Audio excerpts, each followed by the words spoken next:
안녕하세요. 복솔입니다. 이번 시간은 8강 삼국공사에 대해서 강의하도록 하겠습니다. 이 삼국공사라는 것은 청국, 일본국, 조선국 이 세 나라를 전경에는 삼국으로 표기되어 있습니다. 그리고 이 청국이라 하는 이 개념은 우리가 지금 말하는 그 중국을 의미하는 것이 아니고 이 청자, 이 청은 이 삼청을 얘기합니다. 이 청은 삼청, 삼청을 얘기하는데 이 삼청은 이 옥청, 상청, 태청 이 세 개를 두고 삼청이라 이렇게 독일 경제는 기록이 되어 있거든요. 그래서 이 삼청은 또 우리가 말하는 삼신의 의미가 되고 또 삼신은 또 이게 삼천이겠죠. 하늘천. 앞에는 맑을 천이 되고 뒤에 천은 하늘천이 됩니다. 삼천이 되겠죠. 이 삼천공사를 하신 것이 청국공사 됩니다. 그래서 이 청국공사는 청개의 공사가 되겠죠. 그죠? 그리고 일본국은 또 이게 우리가 이제 알고 있는 이웃 나라 일본을 두고 말씀하신 게 아니고 일본국은 이 땅을 두고 말씀하신 겁니다. 이 지게라 그러죠. 그죠? 근데 왜 일본이 땅이 되냐 하면은 태양의 근본이란 뜻이 되죠. 태양의 근본에 의해 가지고 우리가 눈에 보이는 이 땅에 있는 만물이 다 올라왔다 그죠. 태양이 없으면은 땅에 있는 이 군생 만물 모든 만물이 있을 수가 없다요. 그래서 이거는 이제 이 지계공사를 말씀하신 것이고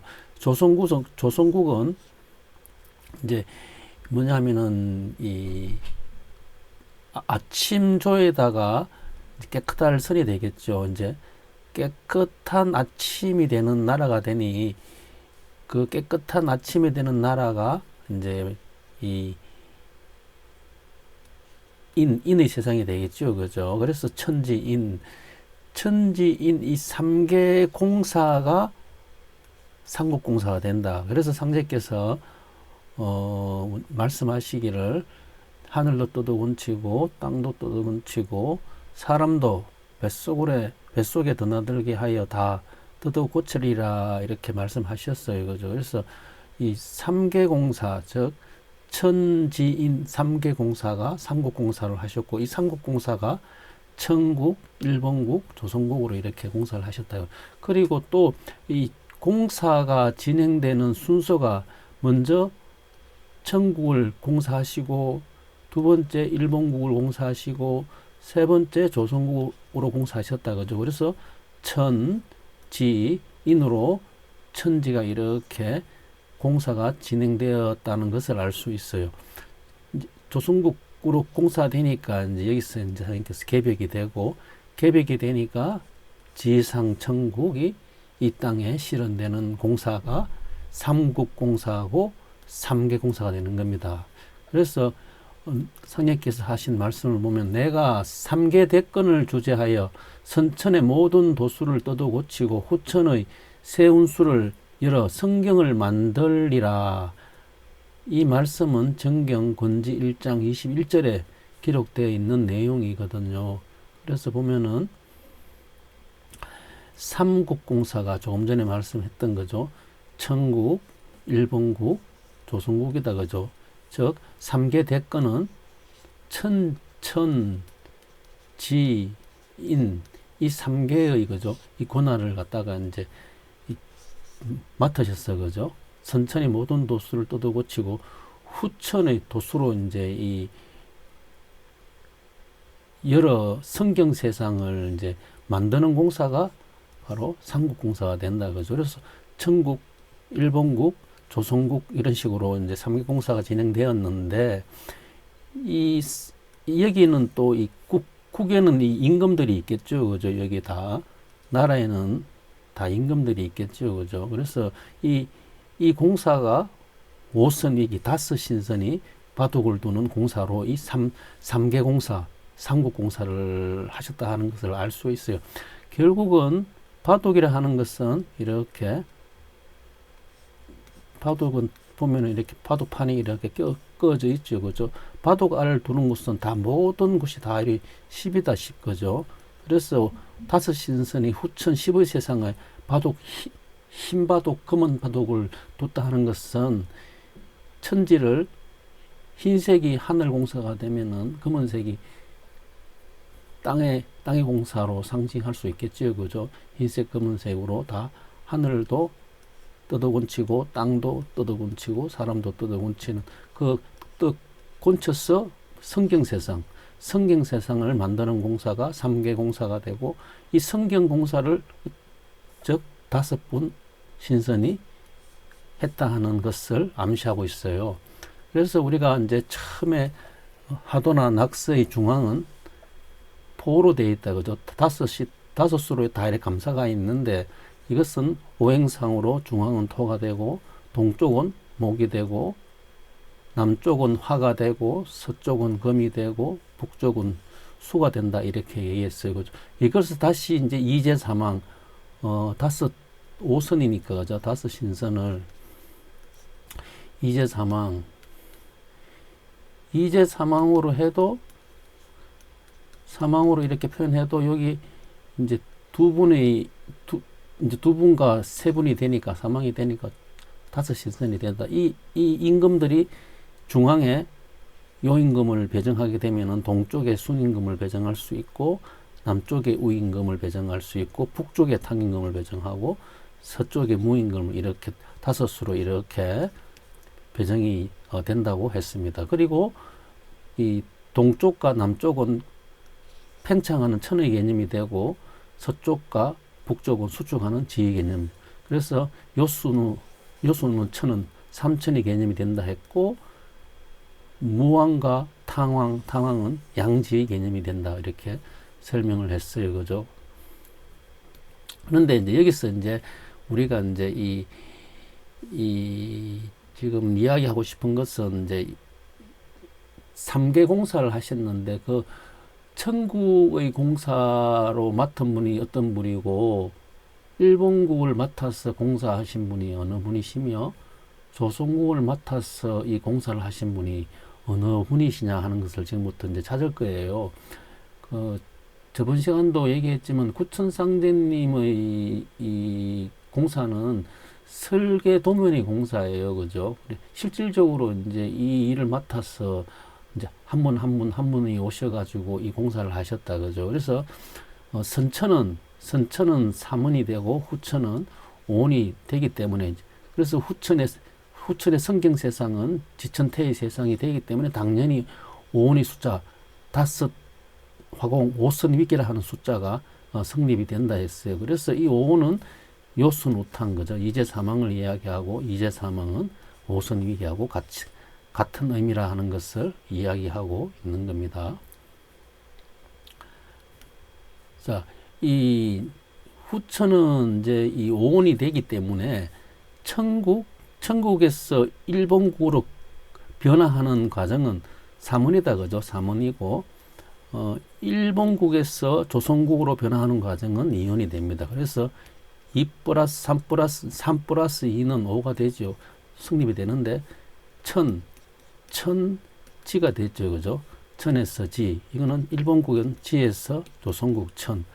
그래서 천국에서 일본국으로 이렇게 변화된다. 이렇게 되어 있는데, 이 변화를 잘 이해하셔야 돼요. 여기서 이제, 이 천지의 변화가 어떻게 되냐면은, 요임금에서 순임금으로 변화하고, 순임금에서 우임금으로 이렇게 이제, 이런 식으로 이제 이 종통이 이렇게 개성이 된다 하면은, 요임금, 순임금은 이렇게 종통이 개선되고, 순임금, 우임금 이렇게 종통이 개성되는데, 이 세 분은 천의 개념이다. 그죠? 그래서 한 분씩 종통이 개성이 되는데, 우임금에서는 종통이 무왕과 탕왕 두 분한테 이렇게 음양으로 이렇게 되어 있다. 그죠? 이 공사는 그 상제님께서 이렇게 천지 공사를 하셨어요. 그래서 선생님께서는 음양둔을 하신다 했어요. 강태공 72dun을 했는데 선생님께서는 음양둔을 하노라 이렇게 말씀하셨거든요. 그래서 이 음양둔이라 하는 것은 이 천에서 음양둔을 하는 것이 아니고 지에서 음양둔을 한다 그죠. 지에서 음양둔을 하기 때문에 지에서 이렇게 양쪽으로 한 개는 양둔, 한 개는 음둔. 그래서 한 분은 일음시생, 이게 일음시생을 하게 되면은 한 분은 일양시생. 일양시생인데 일음시생은 남쪽에서 한다 그죠. 남쪽에서 음이 나오고 일양시생은 북쪽에서 한다 그죠. 북쪽에서 양이 나오니까. 그래서 남쪽에서 부가 일양시생이었고 북쪽에서 탕이 일양시생을 했다 그죠. 그래서 우리 땅을 나타내는 문왕팔계도에서는 남쪽에 불, 구야가 있고 북쪽에 일감수 그죠. 일감수가 있다 그죠. 구야가 북쪽에 있고 구야가 남쪽에 있고 일감수가 북쪽에 있다 그죠. 그래서 한 개는 일양시생은 북쪽에서 하고 일음시생은 남쪽에서 하고 남쪽의 수가 9가 되고 북쪽의 수가 1이 된다 그죠. 그래서 이제 이 요임금에서 이제 시작된 천지공사가 이제 시작돼 갖고 이 순임금에 와가지고 이제 이 천국이라 하는 게 이제 이 만들어지죠 그죠. 그러면 요임금에는 왜 나라가 없냐? 요임금의 나라는 요임금에서 천지공사를 하신데 이거는 설계도라 했어요 그죠. 설계도고 우리가 이제 이 요임금을 무국신이라 하죠. 무국신을 하기 때문에 이제 무국은 이제 아직까지도 이 존재는 하는데 형상으로 드러내지 않는 것을 이야기한다. 그래서 설계도를 하는 거예요. 존재로 드러나는 것은 이제 공사를 시작해야지 사람 눈에 건물이 드러나지요. 그래서 이제 순임금이 이제 이 천국을 갖다가 운영하게 되고 우임금이 일본국을 운영하게 된다 그죠. 그리고 무왕과 탕왕은 조선국을 운영하게 된다 그죠. 그래서 천지인 3개 공사가 된다 그죠. 이렇게 이제 되고 그리고 이제 우리 금방 이 순임금은 동서남북 배정에 동쪽에 이렇게 배정이 된다 그죠. 봄이다 그죠. 그래서 여기는 천국의 공사가 천국 하늘의 공사가 이제 하게 되고 그리고 우임금은 남쪽이 된다. 남쪽이 되고 이곳에서 일본국의 공사를 하시게 되고 그리고 이제 이게 이 서쪽과 북쪽에 있는데 서쪽은 이거는 이제 그 조선국이 되는데 이 무왕과 탕왕은 우임금에서 이렇게 뻗어 나온 거다 그죠. 한 분은 일음시생으로 나왔고 한 분은 일양시생으로 나왔어요. 그래서 이제 이 무왕은 이제 이 조선국으로 가는데 송구로 가는데 이렇게 북쪽으로 가지 않고 흥이 없어가지고 이렇게 배를 타고 이쪽으로 넘어간다 그죠. 이게 이 세상으로 간다 그죠. 무왕은 동진한식 배고제로 이렇게 간다고 얘기를 했어요. 자, 오늘날 상제께서 종도들에게 너희들은 손에 살릴 생자를 쥐고 다니니 덕이지추가 아니냐 마음을 게을리 말지어다. 삼천이라야 일이 이루어지느니라고 이르셨도다. 정경예시 87절에 실려가 있는 내용이 됩니다. 이 내용에서 보면은 이 삼천, 이 천이 이게 옮길 천이 되죠. 세 번을 옮겨야 된다는 거예요. 세 번 옮겨야지 일이 이루어지느니라 이렇게 말씀하시는데 그러면은 삼천의 개념이 어떻게 나왔냐면은 이 천지인이라는 이 3개의 개념에서 3개를 다 공사해야지 이제 이 뜻을 이룬다 하는 말씀이거든. 당연하죠. 한 1000개 하늘 공사, 땅 공사, 사람 공사가 다 끝나야지. 3개 공사가 천지인 다 끝나야지 뜻을 이룰 수 있죠. 그죠?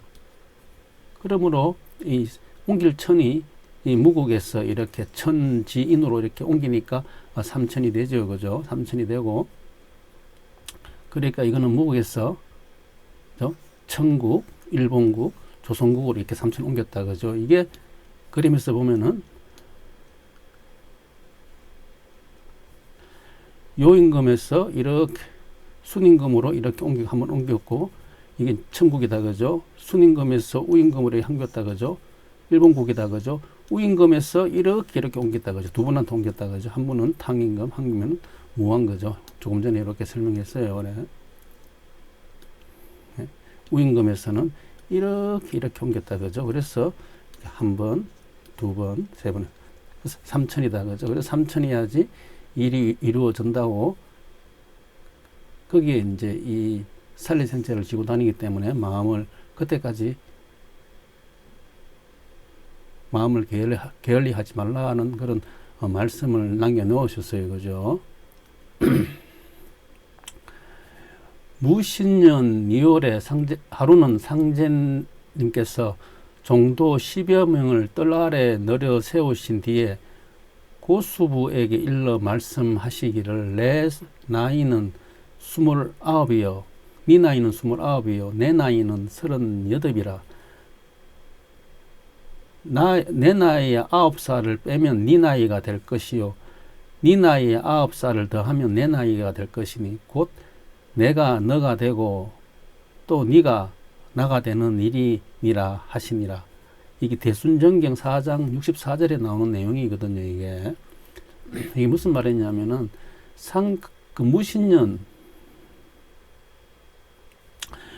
이 무신년은 1908년이 되죠. 무신년에 그 상제님의 연세가 39살이거든요. 그때 이제 이 고수부의 또 나이가 29살이에요. 상제님의 38살에 9살을 빼면은 29이 되고, 또 고수부의 29에 9을 더하면 38이 된다. 이 말씀을 여기다가 이렇게 남겨 놓으셨는데, 이거는 이제 왜 이제 이 말씀을 놓으시냐면은, 이 고수부의 개념이 이제 이 지의 개념이 되고, 하느님은 천의 개념이 되니까, 고수부에다가 지에다가 구를 더하면은 천이 된다 하는 이야기죠. 그죠? 천이 되니까 지상천국이 된다 하는 이야기죠. 이것은 무슨 말이냐면은 45, 지의 낙서의 수리 45에 구를 더하게 되면은 4 플러스 9는 54가 된다 하는 이야기예요. 또 이거는 무슨 말이냐면은 이 54라 하는 것은 45라 하는 것은 1에서 9까지를 더하면 45가 되고, 1에서 10까지를 더하면은 이거는 55가 되겠죠. 그죠? 55가 되고, 2에서 10까지를 더하면은 1이 빠져 있으므로 55, 1에서 10까지 더하면 55에서 1을 빼면 54가 되니까 54가 됩니다. 이 54의 숫자는 2에서 10까지 더한 숫자가 되므로 54라 하는 이 개념은 그림에서 보면은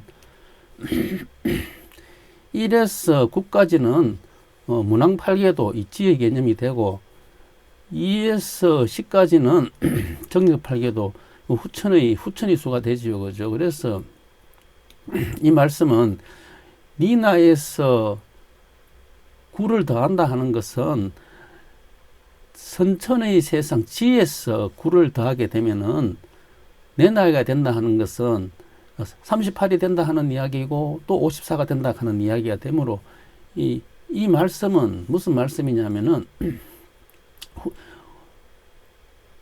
고수부의 나이에다가 9만 더하면은 후천 지상천국이 건설된다, 나온다 하는 이야기가 되겠지요. 그래서 양지가 전경에 나오는 공사가 고수부와 김수부로 이렇게 두 수부를 이렇게 공사를 보시거든요. 이게 양지의 공사거든요. 이 양지의 공사에서 고수부에다가 구를 더한다 하는 것은 김수부를 이야기하는 거거든요. 김수부 구를 더하니까 영화 세상이 열린다 하는 내용이에요. 이게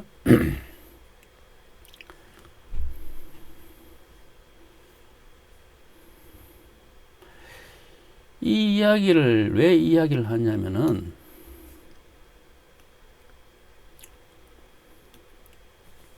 자, 여기서 요순우가 삼신이 돼요. 그죠? 삼신이 되고, 여기서 말하는 이 무왕이 김수부다. 그죠? 김수부.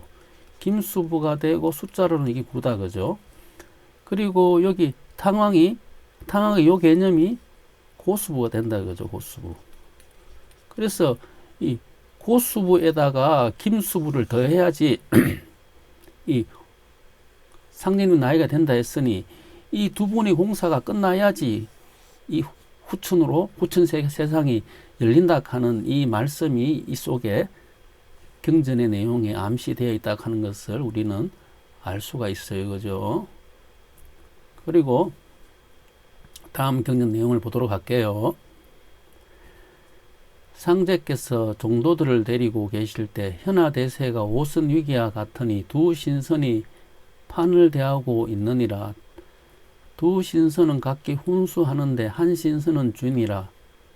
어느 편을 훈수할 수 없어 수수방관하고 다만 대접할 일만 맡았나니 연사에만 큰 흠이 없이 대접만 빠지지 아니하면 주인의 책임은 다한 것이로다.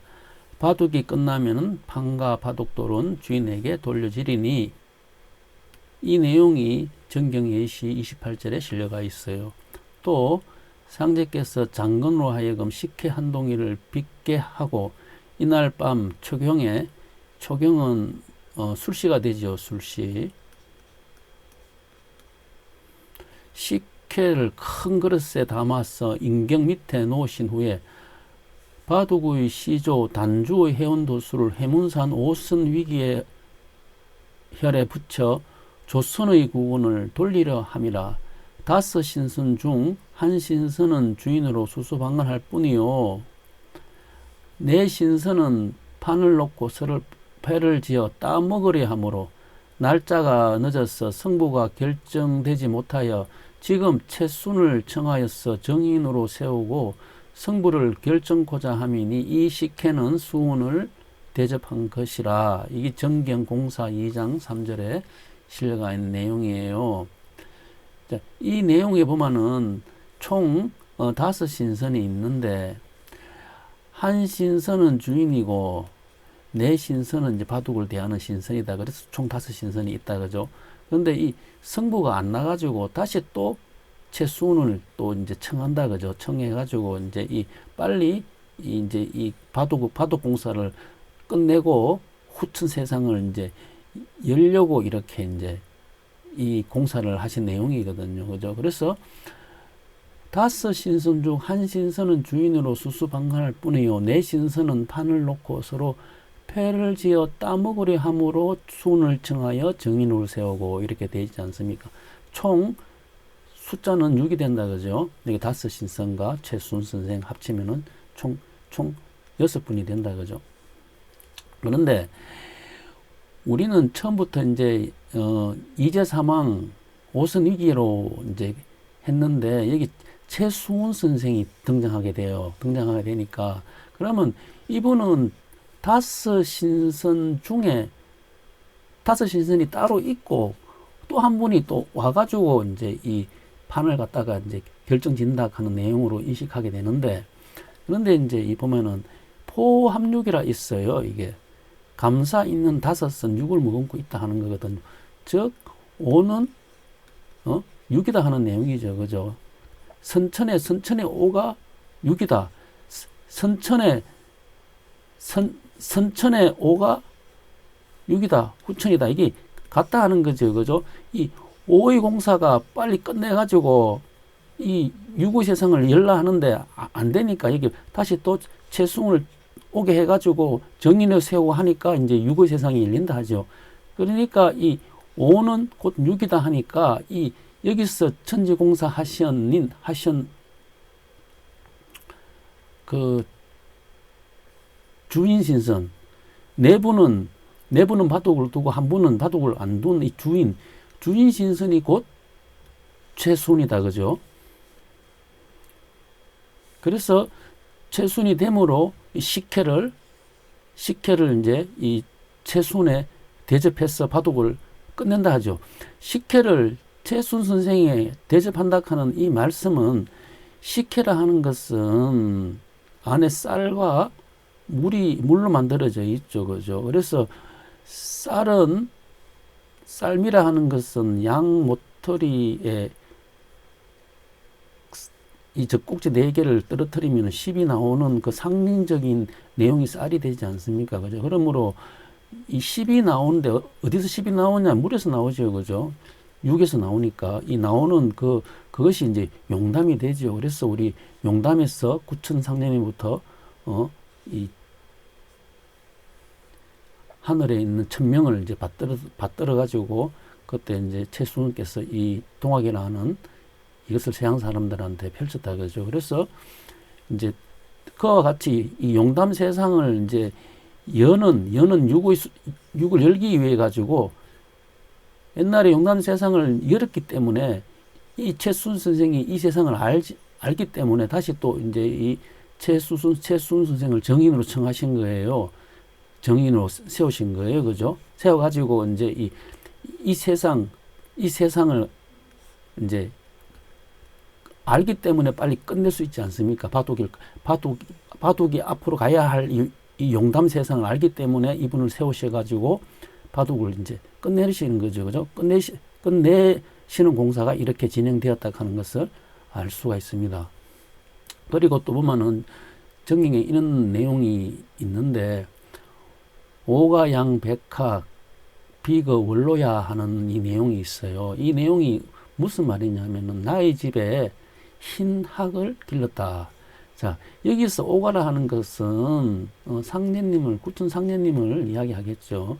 구천 상례님께서 학을 한 마리 길렀는데, 그러면은 먼저 이 학이라 하는 의미를 이해를 해야 돼요. 이 땅에 상례께서 오셔가지고 이 흰학이라 하는 것을, 흰학을 길렀다 하는 이 흰학의 개념은 오직 한 분밖에 없어요. 누구시냐 하면은 최재우 선생이에요. 그죠? 최재우 선생. 아까는 이 후천 용담의 세상을 알고 가르치는 분이 최재우 선생이 처음으로 구천 상례님한테 이것을 배워가지고 세상에 알렸다. 그죠? 알렸는데, 비그 원로야. 날아간 달밤에 조롱박으로 날아갔다 하거든요. 여기 로자가 조롱박 로자가 되므로 원로라 하는 것은 조롱박 쪽으로 날아갔다는 거예요. 그러면은 이 백학을 길렀는데 백학이 조롱박으로 날아갔다. 이 조롱박은 이 우왕이 되거든요. 우리가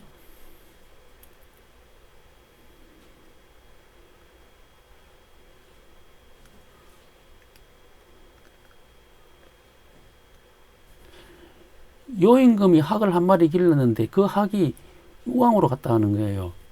자, 그러면은 이게 왜 그 요임금이 길렀는 학이 우왕으로 날아가냐면은 결국은 요임금, 순임금, 우임금 세 분이 삼천이 된다. 그죠? 삼천이 되는데 이 삼천이 다 모인 곳이 우임금에서 모이게 되죠. 그죠? 모이게 되는데 우임금 쪽으로 조롱박이 여기서 길렀는데 이쪽으로 날아갔다 하는 거죠. 그러면 우임금 쪽에 여기 학이 있다 하는 거죠. 그러면 우임금에 있는 학이 누구시냐 하면은 이게 탕임금이 되는 거예요. 왜 이제 이 탕임금이 되냐 하면은 이게 무왕도 있는데 두 분인데 왜 조롱박이 학이 탕임금이 되냐 하면은 용담 세상이 이 북쪽에서 열리기 때문에 그 북쪽에서 동지안식 백오제로 북쪽에서 열리는 이 정인으로 세워가지고 유고의 세상을 여는 분이 탕임금이 되거든요. 그래서 이 탕자도 보면은 물수자 플러스 바뀔 여기죠. 그죠? 물 세상으로 바뀐다 하는 뜻이죠. 그죠? 그래서 이쪽으로 이제 여기서 말하는 백학은 탕임금을 이야기하거든요. 요임금 시대에 탕임금이 계셨고 또 우임금 시대도 탕임금이 계신다 하는 거죠. 어떻게 이 시대가 다르는데 이 탕임금은 죽지도 않는 사람이냐. 그죠? 그렇게 생각할 수 있는데 탕임금이 죽지 않는 존재가 아니고 최재호 선생이 상현에 계실 때 계셨지만은 지금은 없는데 어떻게 다시 또 여기 오임금 시대에 또 최재호 선생이 계시냐. 이게 이제 우리 동학신장은 최세원이 갱생을 기다린다 하는 구절이 있어요. 사람들은 이제 이 육신의 다른 모습으로 또 올 수 있죠. 그죠? 그래서 최세원의 갱생을 기다린다 하는 구절이 있고, 또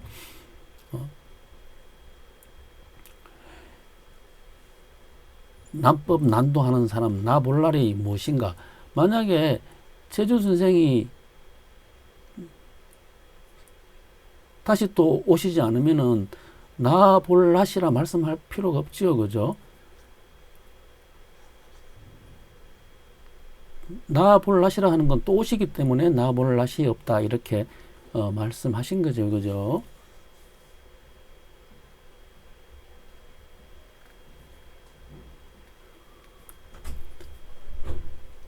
그리고 조롱박이 이제 우왕이 되니까 이 우왕의 개념, 무왕과 우왕의 개념에서 무왕과 탕왕의 개념에서 탕왕은 최순생이 된다 했으니까 무왕은 점명숙이 된다 하는 거죠. 그죠? 자, 이 그림에서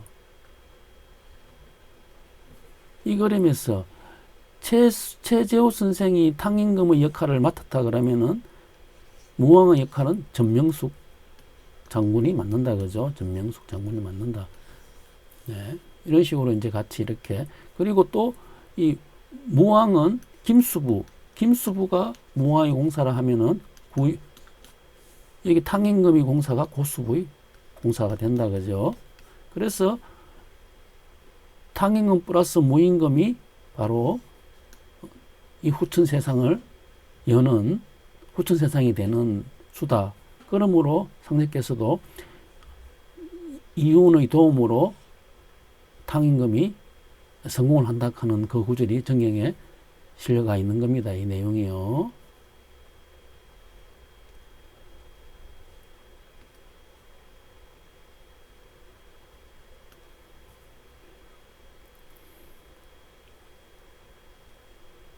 자, 보면은 여기 이제 그죠? 천국, 지, 일본국, 조선국, 그리고 포함육, 그죠? 정인으로 세워가지고, 그래가지고 거마정력으로 이렇게 열리는 이 세상의 순서를 얘기했습니다.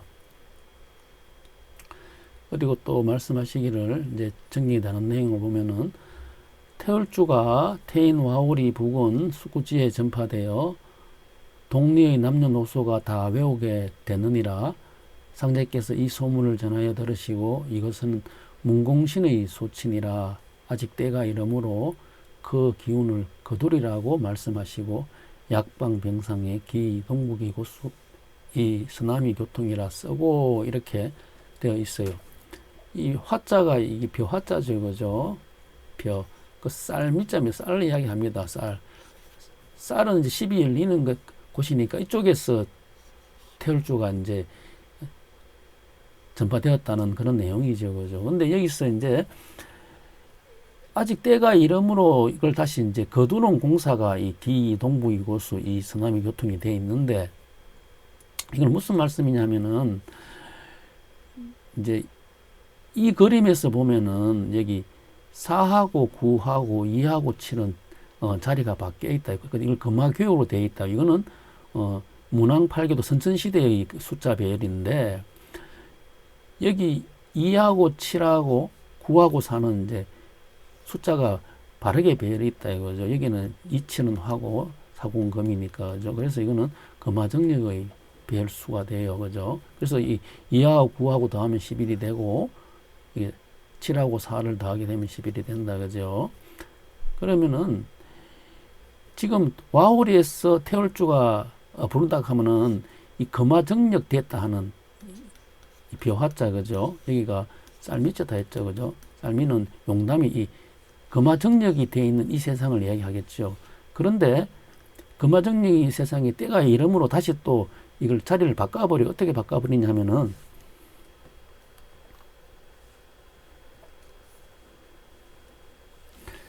여기 보시면은 여기 이게 7하고 2가 화고 4하고 9가 금이지 않습니까? 이곳이 남쪽이다, 그죠? 이곳이 서쪽이다, 그죠? 그래서 남쪽과 서쪽을 서로 바꿔라. 남쪽과, 그러니까 금과 화를 자리를 바꾸게 되면은 화 자리에 있는 것이 금이 오게 되고 금 자리에 있는 것이 화가 오는 것이 바로 선천의 이 숫자 배열이다, 그죠? 그러므로 선천의 숫자 배열로 바꿔갖고 다시 후천으로 하는 이 공사를 이제 여기서 하신 거예요. 그게 기등복이고서 이 서남이 교통이 돼요. 그래서 상제께서 태을주와 김경은이라 써서 붙이고 일어서서 절하면 내가 김경은으로부터 받아노라 하시고 칼, 붓, 먹, 부채 한 개씩을 반석에 빌려 놓으셨도다. 상제께서 종도들에게 떡 가는 대로 짚어라 하시니 유찬명은 칼, 김형렬은 부채, 김자현은 먹, 한공숙은 붓을 이렇게 4명의 종도가 이렇게 짚었어요. 그리고 상자께서 4 종도들 약방 4구석에다 각각 앉히고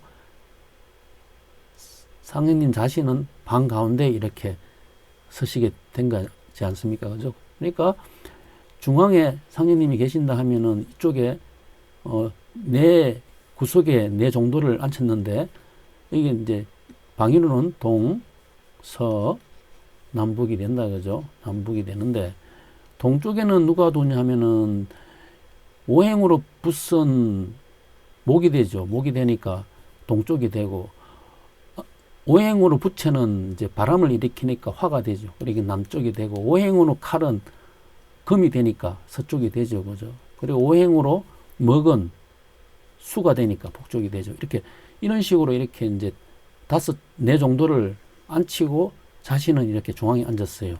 그 붓을 짚은 정도가 공숙이다. 한공숙이 붓을 짚고 부채를 짚은 정도가 김형렬이다, 그죠? 김형렬이 부채를 짚고 그리고 칼을 짚은 정도가 유찬명이다, 그죠? 유찬명이 칼을 짚고 그리고 먹을 짚은 정도가 김자현이다, 그죠? 이렇게 총 4명의 정도를 놓고 중앙에 이렇게 이 배열의 구조가 우리가 조금 전에 강의를 했어요, 그죠? 중앙에 요, 동쪽에 순, 남쪽에 우, 서쪽에 무, 북쪽에 탕. 순임금이 있는 곳이 붓이 되고 이곳의 정도가 공숙이 되죠, 그죠? 그리고 남쪽에 있는 이 정도가 참 붓이 되고 부채가 되고 정도가 김형렬이 되겠죠, 그죠?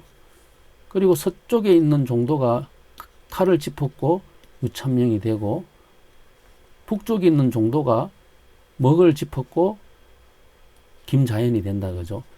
이 배열 구조나 요, 순, 우, 무, 탕 이 구조나 같은 공사를 하시게 되었다 하는 것을 알 수 있거든요. 그래서 중앙에 상제께서 앉으신 것이고요, 그죠?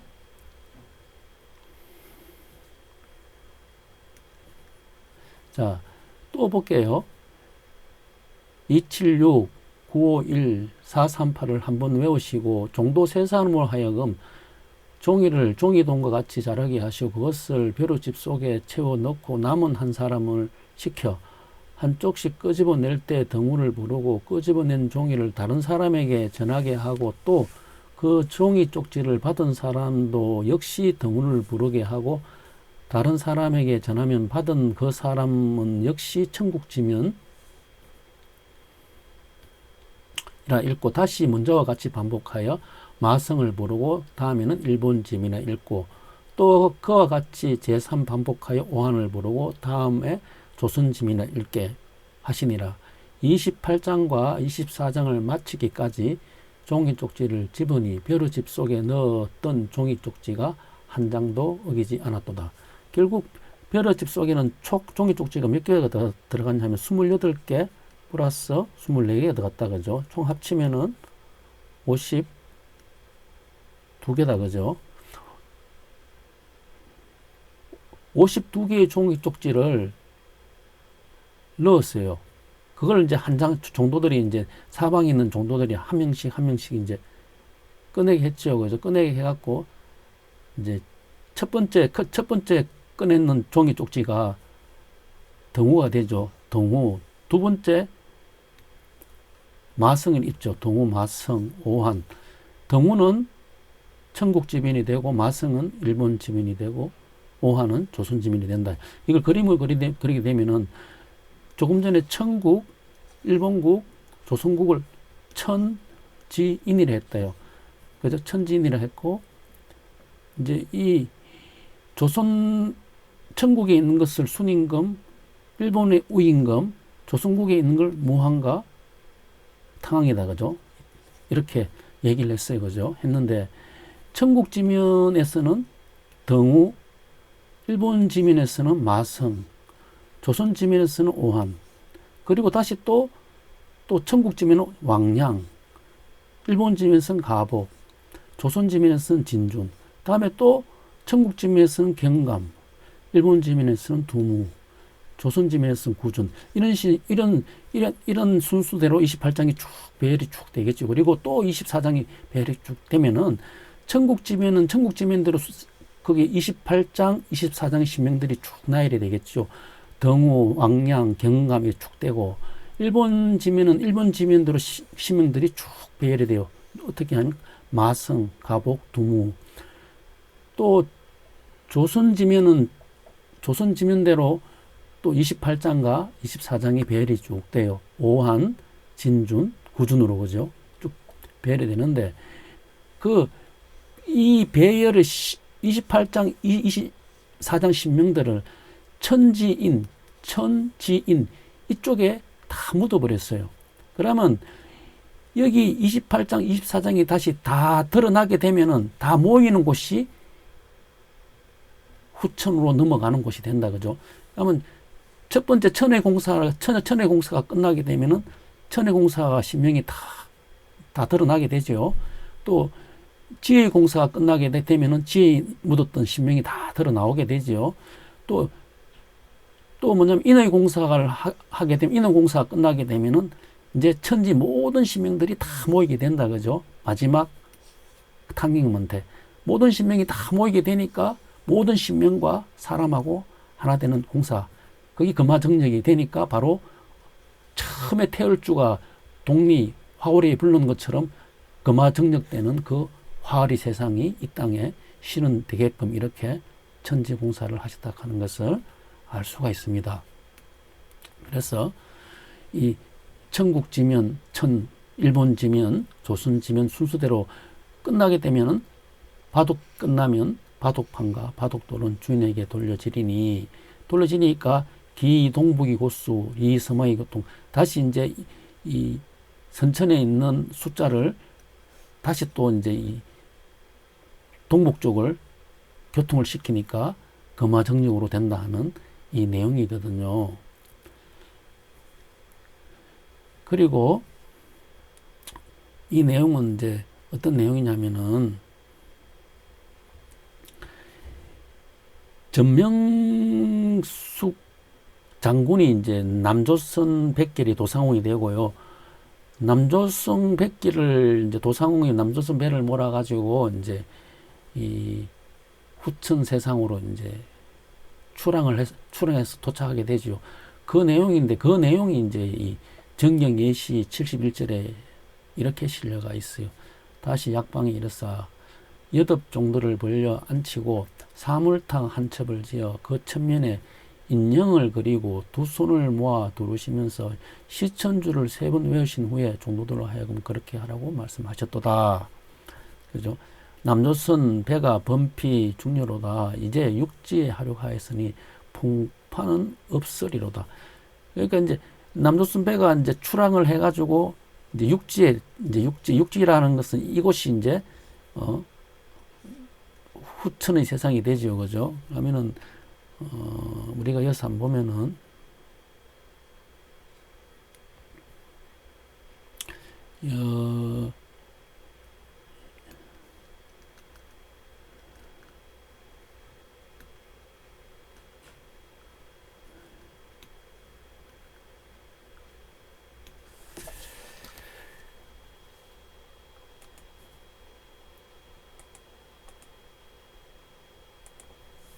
자, 여기서 볼게요. 여기서 보게 되면은 이곳이 7이고 이곳이 5예요. 그죠? 이 5에서 출항을 해가지고 물을 딱 건너가지고 이 7로 왔어요. 이곳이 이제 후천이 동지 한시 배고제로 하면은 후천이 열리는 후천의 세상이 되죠. 배가 가운데 있는 육을 건너서 육지에 하려한 곳이 바로 칠의 세상. 이곳이 이제 이 성경 세상이 된다. 그죠? 영화 세상이 된다. 이곳에 이제 도착을 했다 하는 내용이 되겠죠. 그죠?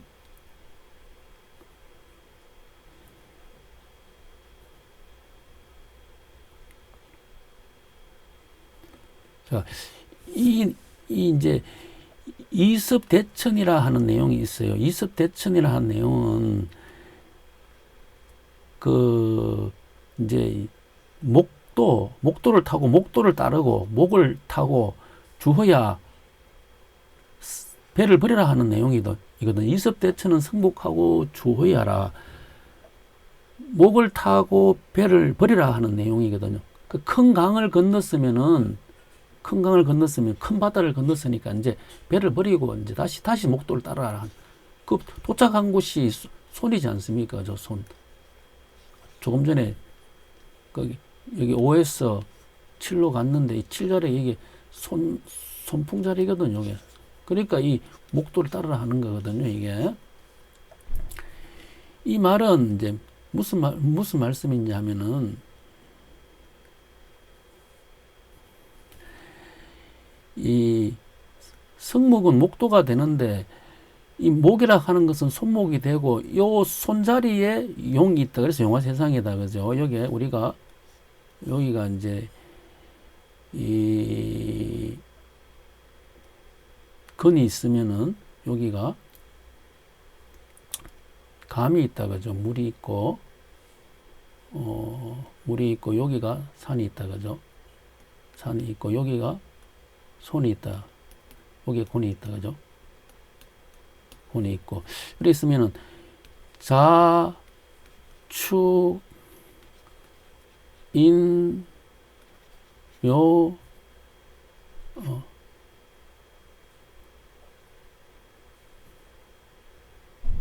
여기 묘, 여기 진이 되겠죠. 여기 진. 요 진 자리가 원래 손용하는 자리가 여기 용진이다. 그죠? 진 자리다. 그래서 요 손목 자리가 이제 이 용이 있다. 그래서 손용, 선녀, 직금열이 된다. 그죠? 되는데 이것은 팽창하는 시대의 지지도고 이게 수축하는 지지도로 바꾸면 자자리에 사가 온다. 그죠? 사, 오, 미, 신, 유. 진자리 유가 온다. 그죠? 그러니까 성목이라 하는 것은 유를 따라라 하는 거죠. 배를 버리고 유를 따라라 하는 거예요. 배를 몰고 간 사람은 전명숭 장군 되죠. 전명숭. 술이 여기 있는 술이 도사공이 돼가지고 이제 이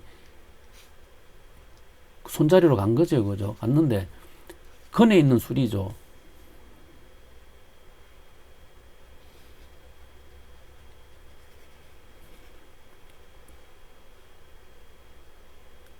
자, 보시면은 이게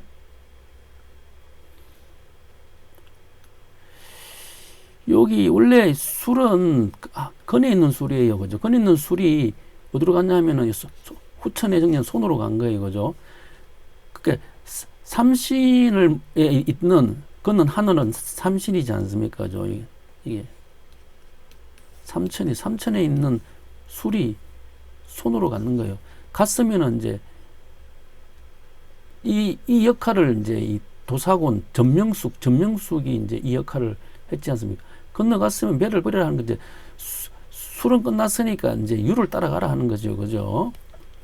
자, 이게 무슨 말이냐 하면은 잘 이해가 되시게 설명해 드릴게요.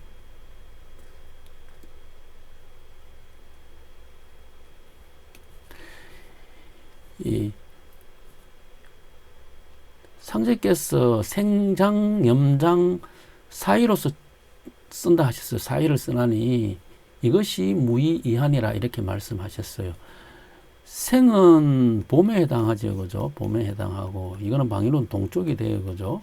그리고 장은 이제 여름에 해당하고, 방위로는 남쪽이 돼요, 그죠? 남쪽이 되고, 염은 가을에 해당하고, 방위로는 서쪽이 돼요.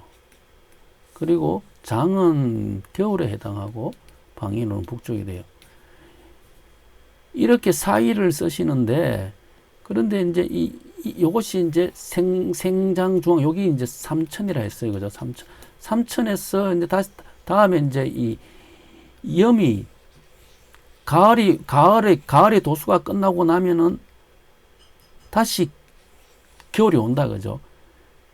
이 말은 무슨 말이냐면은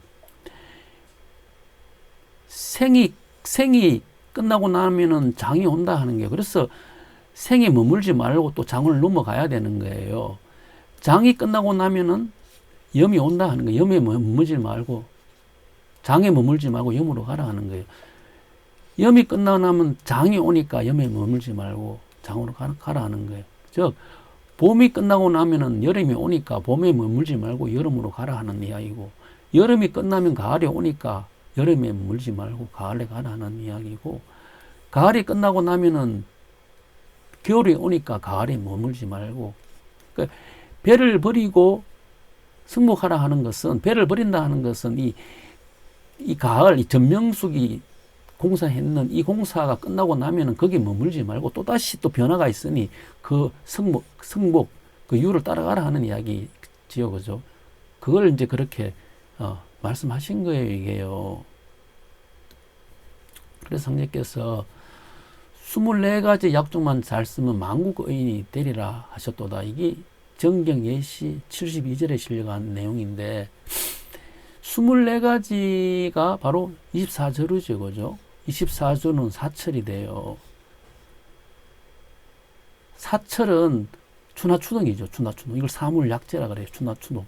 추나추동 사물약제를 잘 쓰면 이게 그때 만국의인이 된다 하신 거죠. 여기 말하는 만국의인은 지금 우리가 말하는 의사를 이야기하는 게 아니죠. 그죠? 이거는 보면 낫고 만지면 낫고 하는 후천의 의원이 돼요.